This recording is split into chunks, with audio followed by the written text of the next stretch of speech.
수강생 여러분, 안녕하세요. 지난 시간은 한국의 금융 시스템에 대해 간략하게 소개해드렸습니다. 이번 시간은 투자 재원의 원천에 대해 살펴보겠습니다. 공업화를 하기 위해서는 투자 재원을 확보해야 합니다. 투자 재원은 국내 저축을 통해서 확보할 수도 있지만 해외 저축을 통해서 할 수도 있습니다.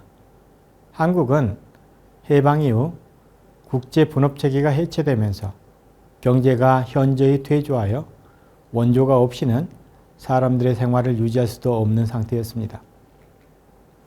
막대한 원조 자금에 의해 경제가 유지되는 상태였지만 이 원조의 지속성이 보장된 것은 아니었습니다. 1950년대 후반부터 원조가 감소할 것이라 보고 자립경제를 향한 움직임이 강화되었습니다. 그러나 이 시기에도 경제 성장을 밑받침할 투자 재원을 국내에서 완전히 마련할 수는 없었습니다. 투자 자금은 차관에 의존하는 형태를 취했습니다. 그렇지만 이후 경제가 성장하면서 성장 재원을 주로 국내 저축으로 조달하는 방식으로 변화되어 갔습니다. 이와 같은 추세를 총투자와 총저축의 추이를 통해 살펴보겠습니다. 총투자는 정부 투자와 민간 투자를 합친 것입니다. 총저축은 국민경제가 처분할 수 있는 소득 중에서 소비로 지출되지 않고 남은 부분을 말합니다. 총투자와 총저축을 국민 총처분 가능 소득으로 나누어 주면 총투자율과 총저축률과 같은 지표를 구할 수 있습니다.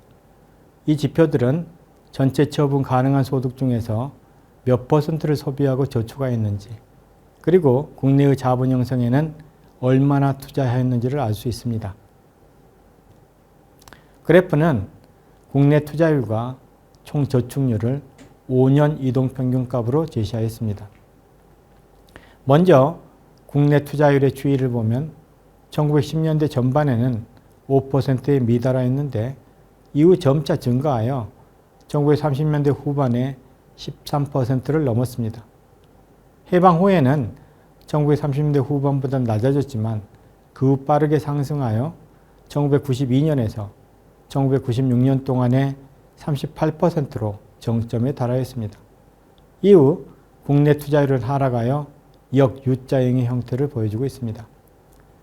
총저축률도 유사한 추이를 보여 1987년에서 1991년 동안 40%로까지 상승하였다가 하락하는 양상을 보였습니다. 투자율의 빠른 상승이 저축률에 의해 뒷받침되고 있었음을 보여줍니다.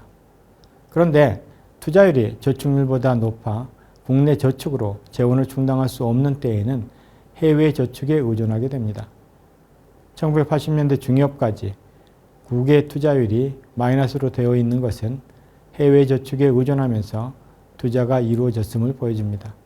현재는 국외 투자율이 플러스가 되어 국내 저축이 해외로 투자되고 있음을 알 수 있습니다.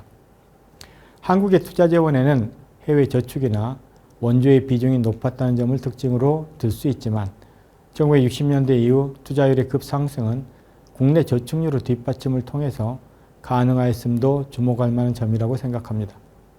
이번 시간은 투자 재원의 원천에 대해 살펴보았습니다. 다음 시간은 개발 금융 체계에 대하여 살펴보도록 하겠습니다.